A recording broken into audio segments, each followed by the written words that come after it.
Muy buenas tardes, amigos. Aquí nuevamente con ustedes en Voces y Contextos, en el segmento Todas las Voces, su amigo José Guadalupe Sánchez Jiménez, el amigo de todos ustedes, el maestro Indalecio Güemes, y su servidor Delfino Aguilar. Hoy vamos a disculpar a los compañeros Porfirio Palestina Ventura y el maestro Humberto Sotelo, quienes por razones de fuerza mayor no se encuentran entre nosotros. El tema de hoy es muy importante, sin embargo, dada la situación de el avance del COVID, pero también el combate que está llevando a cabo nuestro gobierno, nuestro Gatell poblano hará uso de la palabra. Bueno, muy breve esta situación de la pandemia, que tiene que ver también, y creo que coincidimos todos, en el balance que hace el gobierno de Andrés Manuel López Obrador en sus 3 años de gobierno, en donde de manera contundente se hace ver que efectivamente esta política social que impulsó estuvo muy oportuna, sobre todo para los sectores más vulnerables de la sociedad. Yo nomás me hago una pregunta: ¿qué hubiera pasado si esta política no se hubiese dado en este periodo? Y me parece que fue una política muy acertada, que de alguna manera evitó que se polarizara más la sociedad. Bueno, ya vemos que la repercusión, según el Coneval, sí hay un impacto, que es un tema que después tenemos que abordar en relación a la pobreza, en relación a la qué pasa con la cuestión del empleo, y que hoy vemos que con el gobierno de AMLO y en este proceso ya hay un proceso de recuperación económica muy importante. Y el COVID se inscribe en todo esto, porque algo bien fundamental del gobierno federal fue precisamente priorizar la política contra el COVID con la contratación de vacunas. Y entonces hoy ya tenemos cerca de 90 millones de mexicanos que ya tuvieron por lo menos la primera dosis. Y se tienen más de 110 millones de vacunas. Y aquí había que hacer un impasse sobre los amparos. Creo que todos tienen derecho, pero la Secretaría de Salud también ha dado ciertos criterios a la Suprema Corte de Justicia, en el sentido de que se tiene que valorar muy bien el impacto. Y en ese sentido me parece que Cuba ya avanzó en la idea de una vacuna para los niños. Entonces yo digo que mejor nos esperemos y finalmente esto que de alguna manera también plantea el maestro Indalecio, y que creo que incidimos también con el compañero Delfino, de que el saldo del regreso a clases ha sido positivo y que efectivamente tanto a nivel federal como a nivel estatal, creo que el gobierno ha sido muy responsable en manejar esta idea de manejar el sistema híbrido, el no obligar, pero vemos hoy cómo los niños llegan con mucha felicidad. Es sorprendente cómo los niños quieren a su escuela, quieren a sus maestros, a sus amigos, y eso es bien importante. Y por último diría que el problema de la vacunación es que en Puebla sí hacen falta más vacunas, pero de alguna manera este proceso sigue caminando, y que llamaríamos a los que no se vacunan a asumir una actitud de responsabilidad social.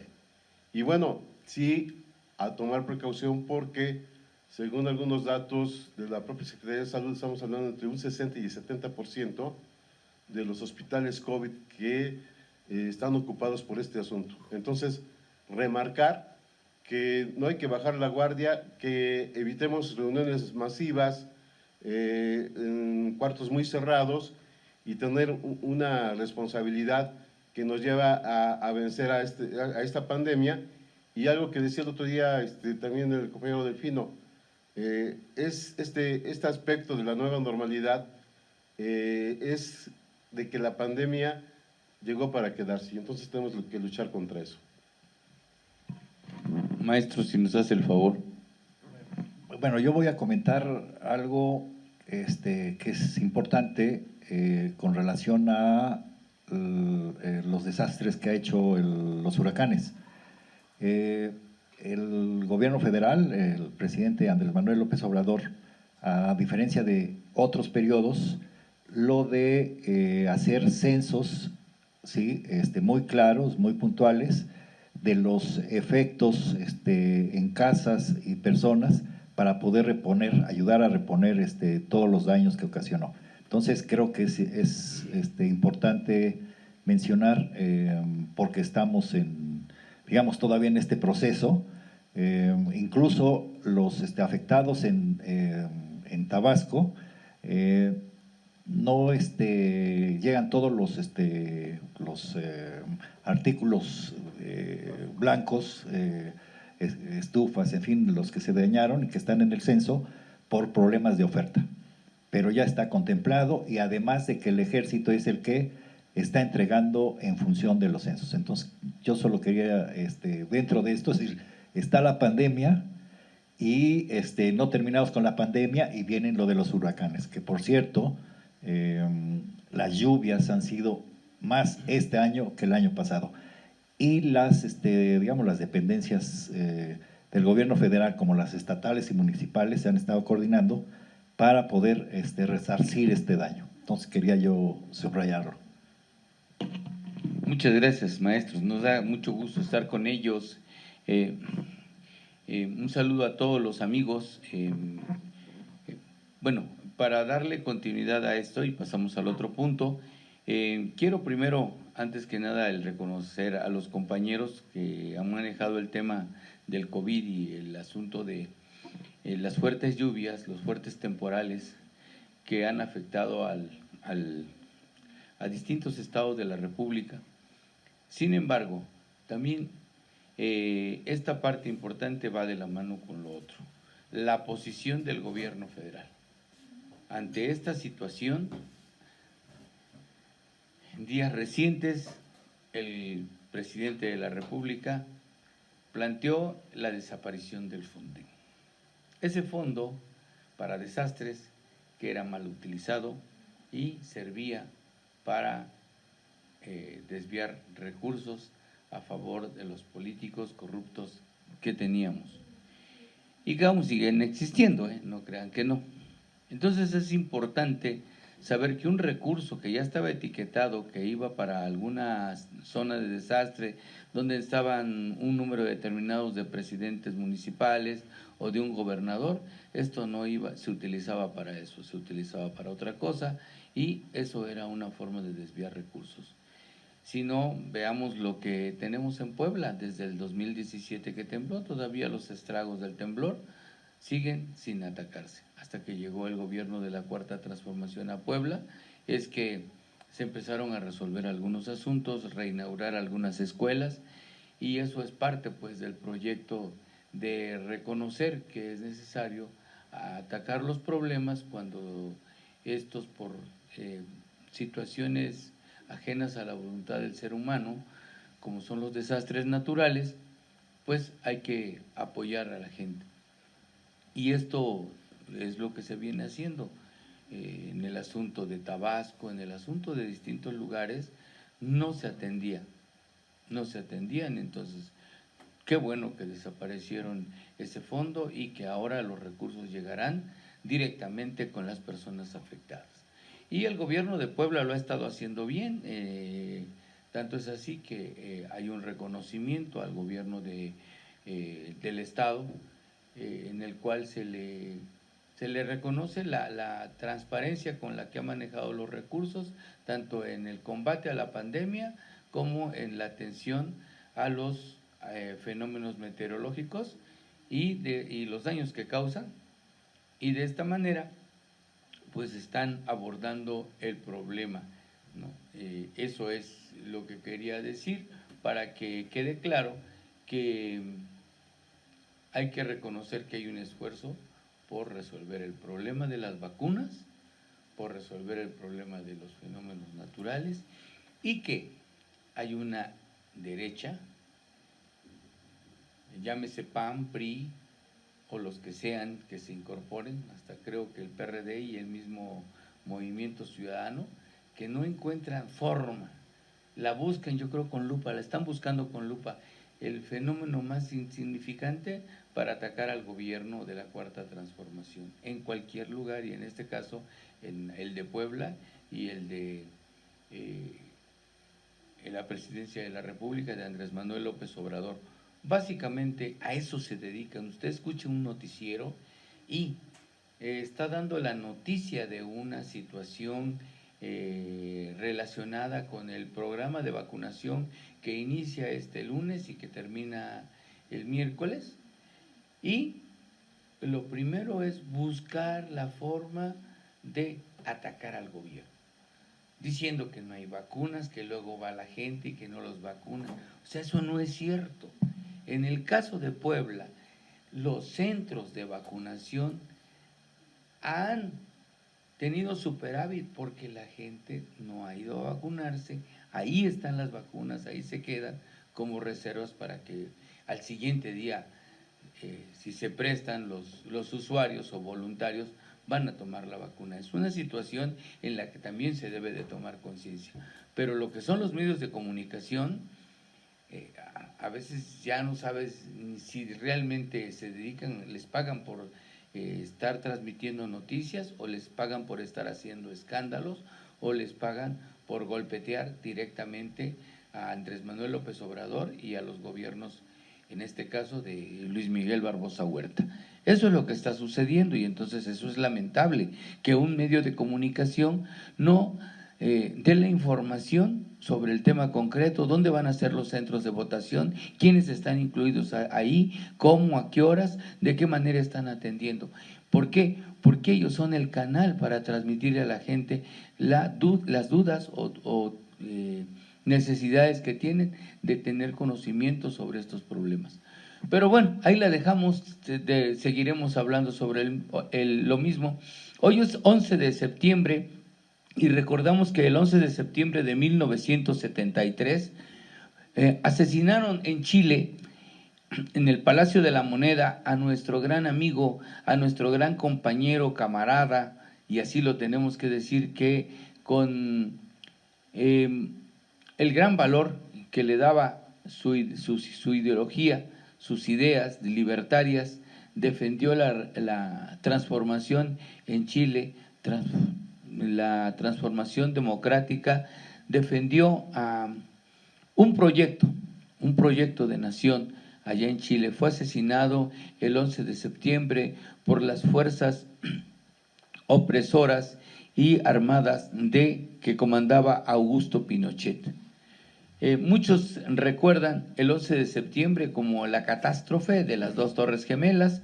También sucedió un 11 de septiembre 2001. Del 2001. Entonces, en aquella ocasión, pues sucedieron otras cuestiones de otra índole, pero que también son lamentables. Pero muchos quisieran olvidar al gran Salvador Allende. Nuestro homenaje a este hombre. Y en ese mismo sentido, pues ya envueltos en el tema, nos vamos a lo que es la actitud de los que se dicen defensores de la democracia, pero que nada más defienden sus intereses particulares. Y nos vamos a lo que es la Carta de Madrid. Este es el tema. La Carta de Madrid fue un documento que fue signado en el 26 de octubre del 2020 en Madrid, España. Esa Carta de Madrid, su contenido era defender la libertad y la democracia en la zona iberoamericana en contra de los regímenes totalitarios de inspiración comunista y socialista, y que cuestionaban el Foro de Sao Paulo y el Grupo Puebla dentro de las iniciativas de ese pensamiento ideológico. En ese momento, lamentablemente, pues ya nos encontrábamos en la pandemia, ¿verdad? Sin embargo, sí se supo que había muchas personalidades vinculadas a lo que era la oposición de la derecha en Venezuela, Argentina, donde habían triunfado los hoy gobernantes, y que además se mantenían con una postura de liberación nacional. Lo mismo sucede en México, porque ya en este año el panismo, o sea, la gente del PAN, no me refiero a todos, ¿verdad? Pero sí los ideólogos del PAN, los que lo han defendido, como un tan Julen Rementería, que es de Veracruz, lamentablemente, asumen una posición de la defensa y firman junto con un grupo de derecha llamado Vox en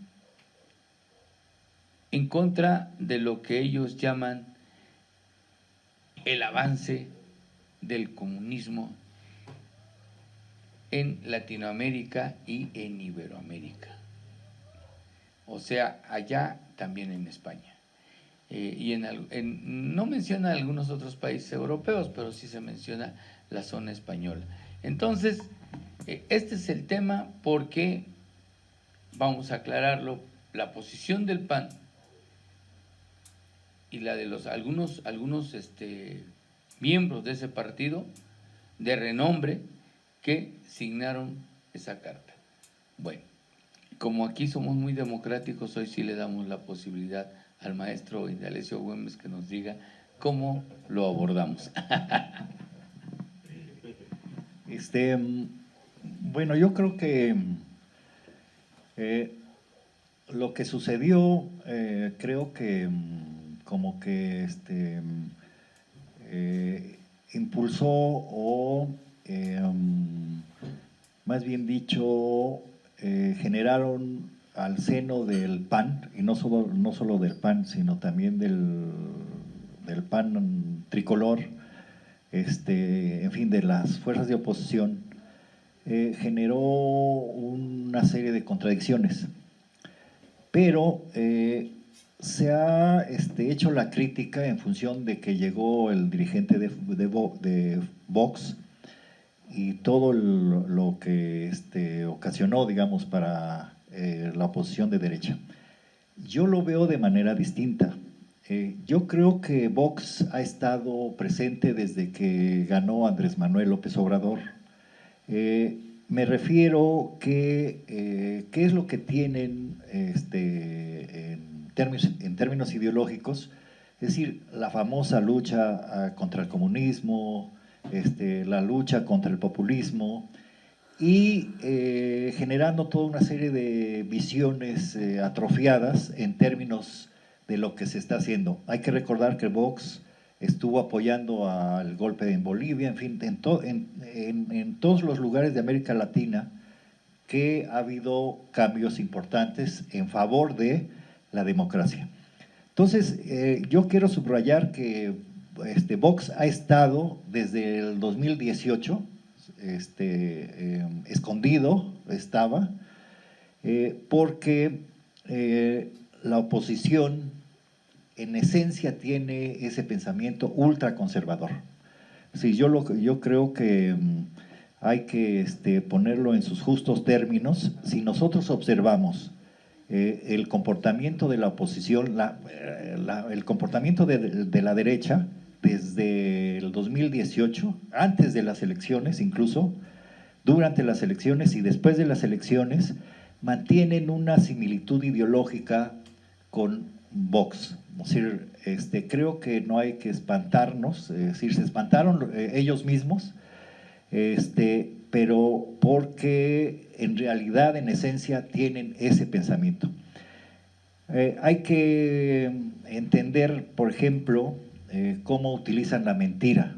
O sea, la han estado usando desde el 2018 hasta la fecha, como los chayoteros, como por ejemplo Kraus, que caracteriza a López Obrador como la dictadura plebiscitaria. Esto quiere decir, eso es una identificación ideológica con Vox, claramente, o sea, muy clara, muy nítida, y cómo están en contra de profundizar la democracia en términos de la revocación de mandato, por ejemplo. Entonces, los periódicos, la radio, la televisión, lo que han estado planteando constantemente, por ejemplo, el trato de la pandemia, ¿sí? Se fueron pero digamos de que es un fracaso, los niños con cáncer, por ejemplo, evidencian en esencia, digamos, esta identificación. Desde mi punto de vista hay una identificación de la oposición de la derecha ultraconservadora mexicana con esos grupos de ultraderecha en España en particular, pero hay otros grupos de ultraderecha en Francia, Italia, Alemania, Reino Unido, etcétera, incluso en Estados Unidos. Entonces yo quiero poner el asunto así de cómo, desde mi punto de vista, Vox ha estado y seguirá estando en esa oposición. Solo hay que escuchar, por ejemplo, la intervención de Cuadri en la Cámara de Diputados, donde él dice que sigue con la misma cantaleta y que Cuadri puede ser un cuadro, muy buen cuadro para Vox, porque dice que vamos hacia Venezuela o como Cuba. Es decir, entonces, ese pensamiento de la oposición está ahí. Lo que sucedió con eso de la firma de la carta, me da la impresión que tuvieron que echar reversa porque estaban sacando realmente la esencia de su pensamiento. O sea, la esencia del pensamiento de la oposición en realidad es Vox.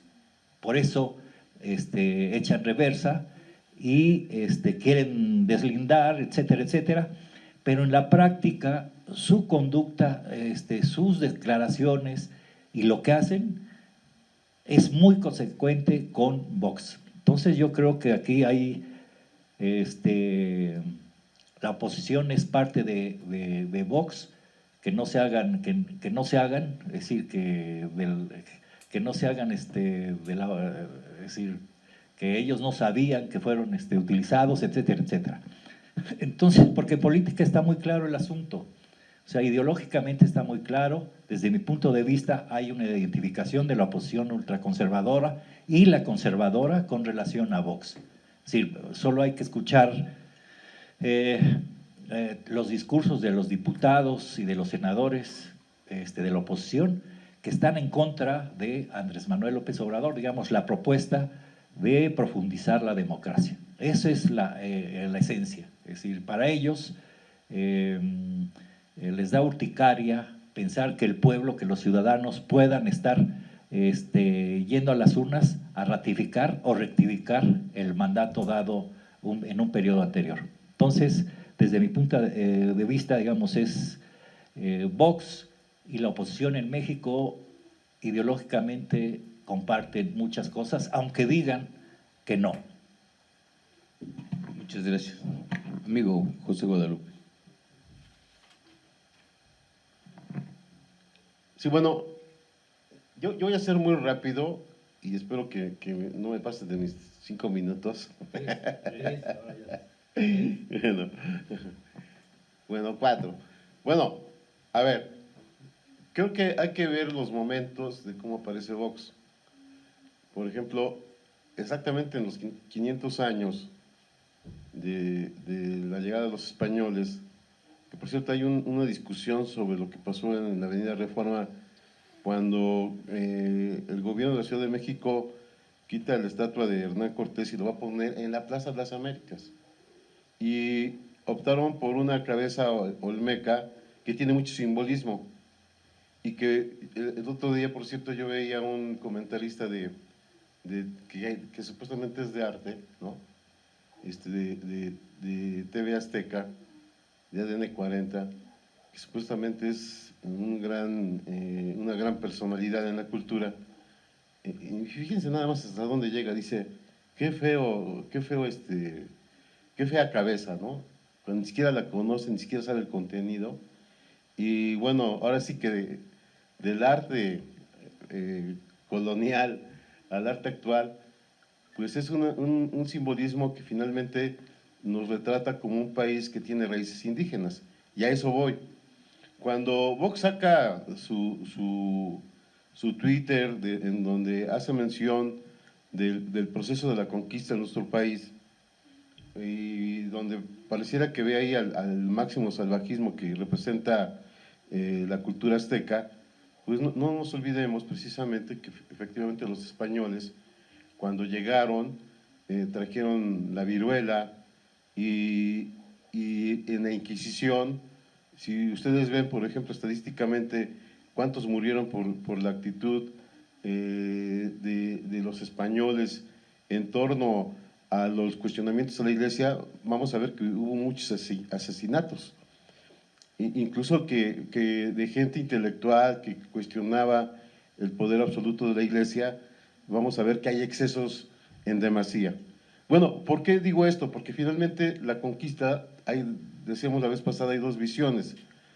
O más bien la moneda de Jano tiene dos cuestiones, ¿no? Por un lado, el proceso de conquista que ha sido traumático para muchos y sigue siendo, de exclusión, de genocidios, de creer a los indígenas, como decía un alumno, como subhumanos, y la otra visión de Vasco de Quiroga, de Cristóbal de las Casas, de un humanismo de reconocer los derechos de los indígenas como personas, que no se les debía de tratar como animales, y esta idea emancipadora de Hidalgo y Morelos, que encabezan una rebelión.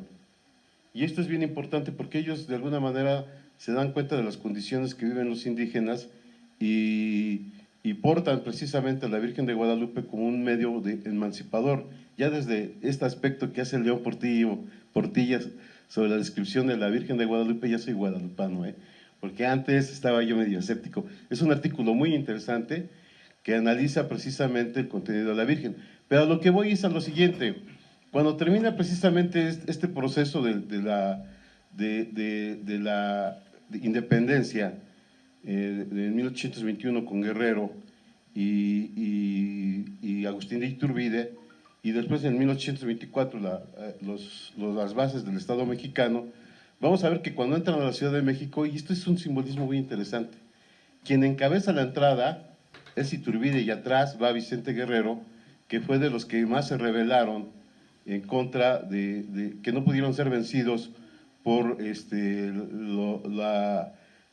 las raíces criollas que ya estaban sentadas en nuestro país y que planteaban una lejanía o un distanciamiento con el poder español, pero efectivamente terminan París y al final son asesinados Agustín Iturbide, porque efectivamente hay una lucha entre liberales y conservadores, y Iturbide quiere hacer una monarquía criolla y los liberales mexicanos le dicen no, la soberanía está en el pueblo. Vicente Guerrero después, por el vicepresidente, lo van a asesinar precisamente porque lo considera como incapaz para dirigir un estado. Pero a lo que voy es que desde ese momento hay dos visiones de cómo se puede concebir el proceso histórico en nuestro país, y si vamos analizando así más así profundamente, vamos a ver que hay una corriente y una expresión en nuestro país que todavía se siente muy identificado con estas raíces españolas y se sienten hasta cierto punto españoles. Y bueno, ¿cómo surge el PAN? El PAN surge precisamente en 1939 en la idea de que efectivamente Cárdenas es un comunista, está atacando la propiedad privada, cuando él sentó las bases de un capitalismo moderno y efectivamente expropió la industria petrolera, y vemos un PAN que tiene una idiosincrasia liberal, humanista, que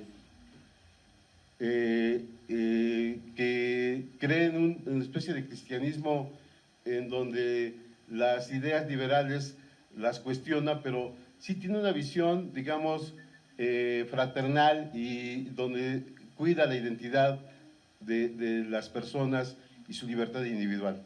Ya en los 90 vemos un panismo más conservador, más tecnócrata, y esto tiene que ver precisamente con lo que hoy está pasando con Vox.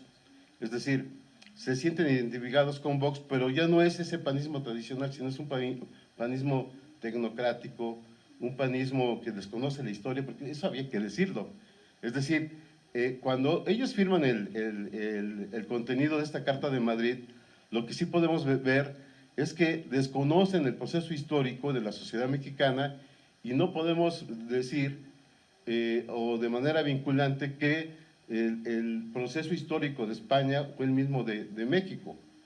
Y en ese sentido, la actitud, por ejemplo, de la Carta de Madrid habla de xenofobia, habla que los gobiernos son comunistas como López Obrador, bueno, indirectamente lo dicen, habla de que nos gobiernan el narcotráfico, de una serie de situaciones, están contra las libertades individuales, en contra del aborto, etcétera, etcétera. Es decir, es una derecha muy conservadora que, por cierto, sigue permeando mucho en la cultura española. O sea, hay un sector de la cultura española que, por cierto, está en el Partido Popular, que tiene esa visión, ¿sí?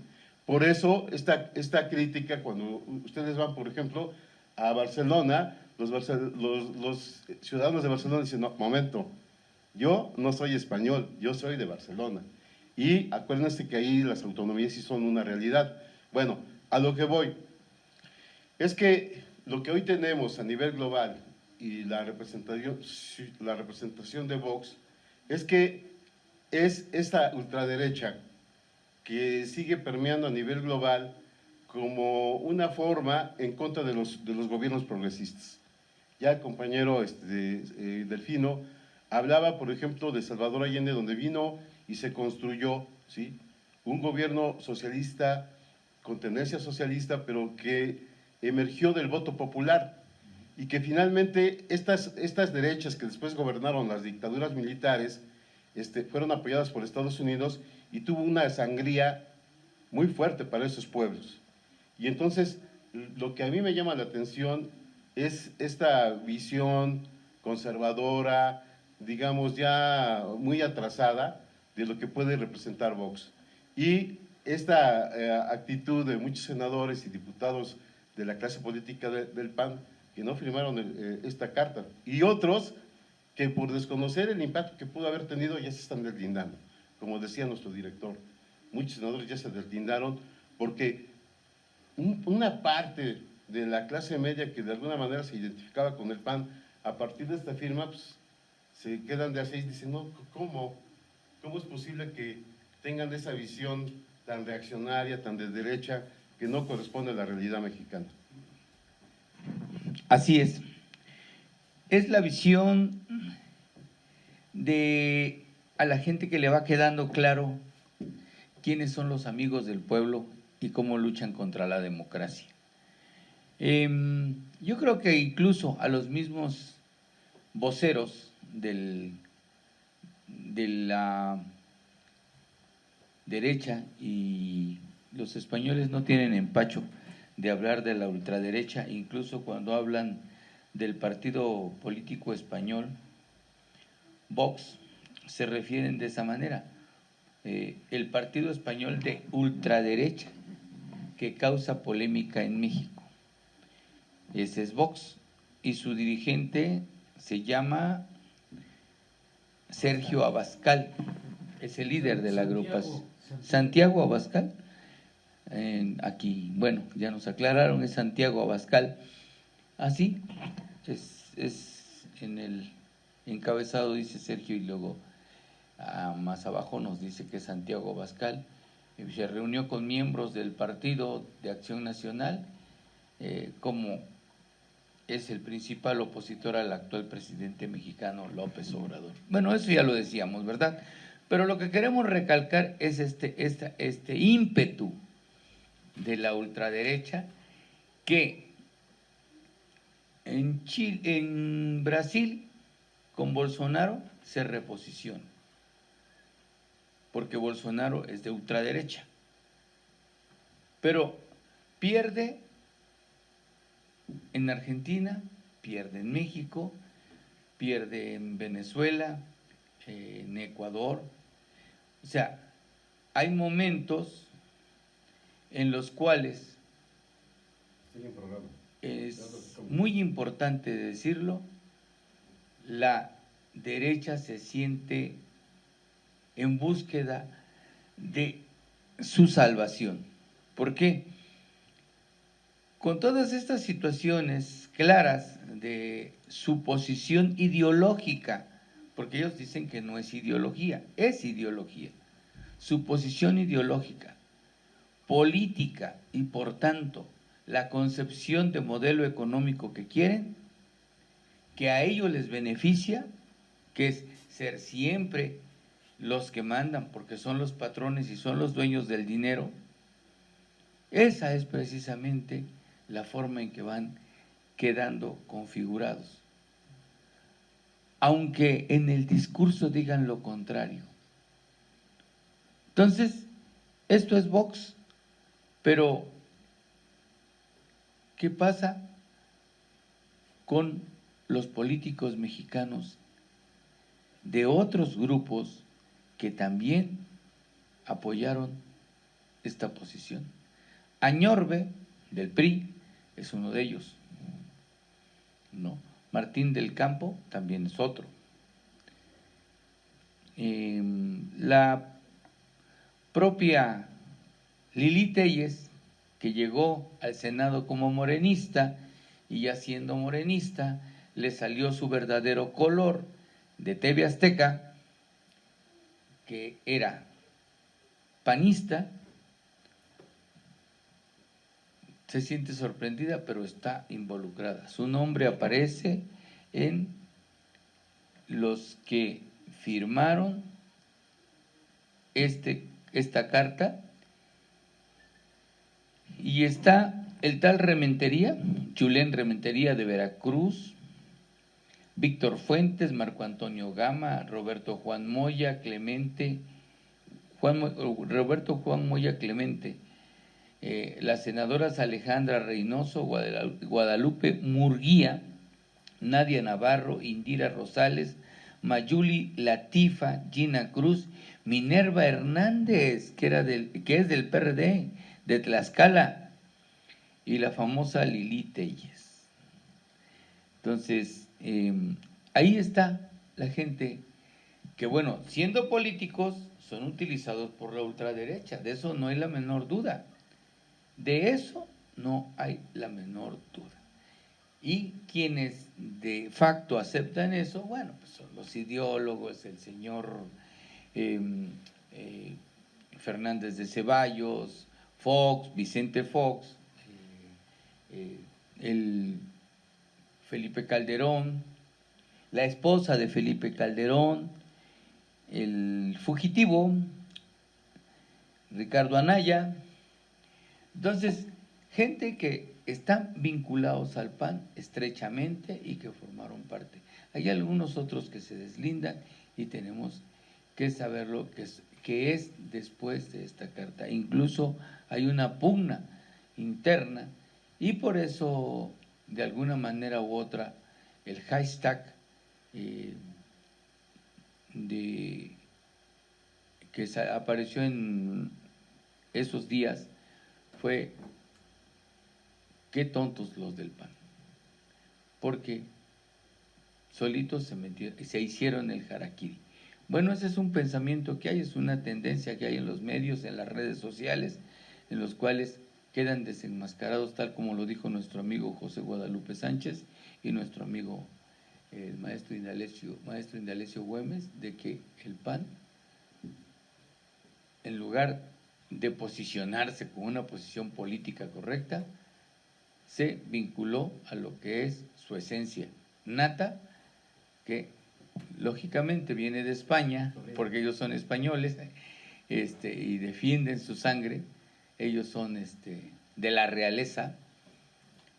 Pues bueno, es por eso que hoy les dedicamos este programa y hablamos de lo que es la ultraderecha en México. Ya ahora habrá otros temas, como poder hablar exactamente de la ultraderecha y por lo pronto le doy el micrófono al amigo Indalecio Güemes para que nos dé su conclusión sobre este tema. De manera muy rápida. Primero, esto de las dos visiones, yo creo que habría que revisarlo. Por cierto, parte de la coyuntura a partir del 2018, se han estado haciendo nuevos descubrimientos con relación a lo que fue la invasión española, por estas tierras en toda América Latina, y también incluso llegaron hasta las, en fin, pero una clara invasión. O sea, yo lo quiero subrayar porque nos formamos en esa visión, o sea, que eran 80 soldados, que los nativos le tenían miedo a los caballos, en fin, toda una serie de cosas que lo escribieron a pesar de Bartolomé de las Casas, en fin, a pesar de Díaz Bernal del Castillo, etcétera, etcétera, a pesar de eso era una visión occidental o era una visión española, claramente española, ¿no? Le ponían un poquito por acá, pero eso fue lo que dilató muchos años. Pero lo quiero subrayar porque precisamente los de Vox y la ultraderecha refieren que fue un proceso de liberación, y lo que ahora quieren hacer los de Vox es igual. Es decir, desde su punto de vista nos quieren nuevamente liberar. Sí. En esos años, liberarnos de los aztecas, porque hay investigadores españoles, no sé de dónde sacan las cifras, pero uno puede encontrar que dicen que aquí digamos, hacían sacrificios desde 20,000 personas hasta 70,000. Hay que hacer una cuenta y entonces solo hay que hacer o sea, aritméticamente cuántos días, cuántas horas, o sea, necesitaban se la pasaban años haciendo esos sacrificios. Pero eso está alimentado, y ellos, según ellos, lo han investigado. ¿Dónde? No sé, realmente. A mí se me hace que es más la justificación de que ellos vinieron a liberarnos. Y yo creo que es pura mentira. Pura falsedad. Afortunadamente ya hay algunos historiadores que han estado haciendo investigaciones, como la toma de Tenochtitlan, la batalla por Tenochtitlan de Pedro Salmerón. Creo que es muy interesante y viene dentro de esta corriente. Yo lo menciono porque estoy seguro que la oposición y la derecha en general, tricolor, amarilla, en el fondo tienen ese pensamiento. O sea, yo creo que, es decir, no es que, desde mi punto de vista, que los hayan venido a chamaquear a los panistas, no. Desde mi punto de vista, ellos se identifican con posiciones de Vox. O sea, claramente, desde mi punto de vista. Es decir, no es que porque observen que además de, o sea, la ultraderecha de utilizar las mentiras y a cada ratito, todos los días, en los periódicos, los articulistas, en fin, sobre las obras de López Obrador, en fin, son mentiras que tienen que estar, es decir, aclarando. Es decir, apenas sobre el aeropuerto Felipe Ángeles se tuvo que precisar, en fin, pero también están en contra de la democracia realmente. Es decir, la democracia entendida no como la democracia que a ellos les ha beneficiado, sino la democracia desde abajo, que apenas comenzamos y tenemos que ir creciendo en ese sentido. Pero además, Vox y también la oposición nunca han dicho nada de la rapiña que hicieron estos neoliberales. Por ejemplo, para ellos no hubo nada de eso, sino que Obrador es amigo de Fidel, bueno, ya se murió Fidel, pero digamos amigo de Cuba, amigo de Maduro, en fin, etcétera. Puras jaladas en términos de pensamiento. Es decir, ojalá y se pudieran esforzar. Lo que lamento es que no haya una derecha, a mí me parece que es también respetable, pero que articulen efectivamente una serie de ideas como para poder combatir. Se están escondiendo, se esconden, y así es difícil debatir, porque luego dicen, avientan la piedra y esconden la mano. ¿Qué es lo que están haciendo con lo de Vox? Por eso hay gente como Cuadri que se avienta a decir que estamos peor que otros países, en fin.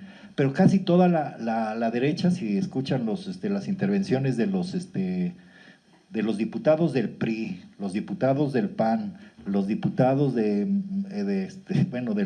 PRD, del movimiento ciudadano van en ese sentido. Entonces yo creo, desde mi punto de vista, que ideológicamente están amarrados la oposición de derecha aquí mexicana con Vox, con las ideas fundamentales de Vox. Muchas gracias, maestro.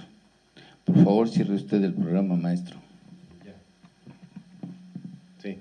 Bueno, esta posición que maneja el maestro Indalecio del proceso histórico de la conquista, yo creo que debe ser una provocación para todos nosotros, porque si algo podemos ver, por ejemplo, de la clase política de los partidos, es que se volvieron políticos pragmáticos y no les interesa la historia de nuestro país. Y eso a mí me llama la atención porque finalmente estos senadores panistas, pues quién sabe en dónde, yo creo que se sienten que estaban viviendo en España, ¿no? Y eso nos hace regresar precisamente en lo que describe el maestro Indalecio. Es decir, hay una visión incluso de algunos historiadores, incluso reconocidos, que tienen algo de razón en el sentido, dicen, es que no fuimos colonia, fue un virreinato en México. Y entonces, ¿esto qué pasaba? Que finalmente éramos reconocidos por la corona española. Sin embargo, en esos 3 siglos que vivimos de la colonia, pues fue de expoliación, fue de exterminio, fue de exclusión, fue de decir que había digamos, una sobreexplotación hacia los indígenas y que debe ser un pendiente de los gobiernos de derecha y de izquierda con los indígenas, porque son los originarios. Y luego, esta pregunta que salta a la vista, a ver, ¿qué es un mexicano? Y decía, por ejemplo, a Alan Rey, en El vecino distante, es que el mexicano no sabe a veces si se siente como vinculado, originario de España, y el otro como que no sabe dónde está su identidad. Cuando nosotros como país tenemos una historia inmensa, muy rica, y que efectivamente somos producto de un mestizaje que es una realidad. Y entonces sí había que plantear precisamente esta provocación como dice el maestro Indalecio, a hurgar la historia de qué pasó en ese momento y ver una perspectiva no tan traumática, sino de lo que hoy somos, ¿sí? Y en ese sentido a mí me parece que nos salen debiendo los panistas, desconocen la historia, desde mi punto de vista. Bueno, y el otro punto que me parece muy peligroso en el caso de Vox es esta actitud que tiene, por ejemplo, en el contexto actual, por ejemplo, contra los migrantes, que hoy, por ejemplo, hay varias organizaciones de la sociedad civil que le dicen al gobierno mexicano que respete los derechos humanos y los tratados internacionales. Ellos son partidarios precisamente de una política de represión, sobre todo a los ciudadanos africanos que quieren ir a España, y de políticas de contención brutal. Y eso sí es peligroso desde mi punto de vista, porque dice el maestro Indalecio, la rapiña que hoy hizo el neoliberalismo, bueno, pero aquí, y creo que coincidimos también en eso con el maestro Indalecio, lo que pasó precisamente en la colonia fue que este gran desarrollo económico que hoy está en Europa no puede explicarse con la expoliación que hubo en América, Asia y África. Y que hay un pendiente de los países desarrollados con los países periféricos del desarrollo, de que deben de ver las causas y los orígenes estructurales de la desigualdad de los países de América Latina. Y entonces vemos cómo Vox, en esta idea conservadora, ultraconservadora, no entiende la realidad mexicana y como dice el maestro Delfino, y la clase política panista se entrega de apechito porque efectivamente ni siquiera entendieron bien la Carta de Madrid, que va en contra de los derechos humanos y tratados internacionales. Y por otro lado me parece que, y yo vuelvo a insistir en este punto, el panismo actual se alejó del humanismo y se caracteriza hoy por sus posiciones tecnocráticas y sobre todo en esta idea conservadora de alabar a gobiernos de ultraderecha que han sido ineficaces en la propia España y en América Latina. Así es, maestros, eso es lo que es la ultraderecha, no solamente en América Latina, sino en todos los países del mundo. Solo una cuestión que salió apenas, Vox en el Parlamento Europeo está candidateando a la del golpe de Estado en Bolivia para Áñez, para un premio, una cosa así. Yo creo que no va a pasar, pero bueno, para ver de qué talantes son. Así es. Bueno, Nabokov, el premio Nabokov. Entonces, bueno, pues así son. Esa es la ultraderecha y los amantes de la libertad, los amantes de lo que es la democracia, los amantes de lo que es el cambio social y el beneficio para todos, los que menos tienen, creo, tenemos una gran tarea que es informar e informar bien a la gente sobre quiénes son los enemigos de la democracia en nuestro país. Pues muchas gracias, muy buenas tardes, amigo director, amigos todos allá en casita o donde nos estén viendo. Muchas gracias y nos seguiremos viendo en breve. Estamos con ustedes, vamos a hacer un programa especial en días próximos. Muchas gracias.